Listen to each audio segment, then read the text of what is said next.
Hey folks, we're looking forward to a nice azalea season coming up. But I see we got some woes over here with this bush. We've got the famous azalea caterpillar. Yeah, he's stripped all the leaves off of here. There's probably a bunch of them on here. Yeah, here's one over here and one down here and one down here.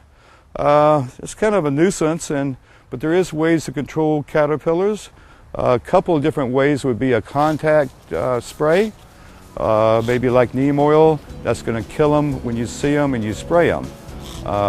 Probably a better control is BT, or a product called Dipel, which is actually a caterpillar disease, and you sprinkle the powder onto the leaves of the plant. The caterpillar eats the leaves and he dies over a period of a couple of days.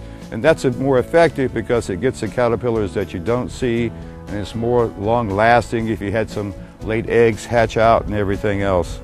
So that's a couple of good products there for your azaleas if you have this.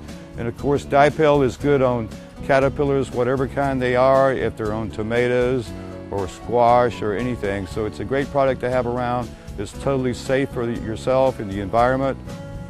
So check your plants out early, and if you got a few caterpillars, go ahead and take them before the numbers get big and do a lot of damage. And we've got a couple of good controls there that you should have a good gardening success with. Thanks folks. Jim Hunter with your short and sweet tip of the day.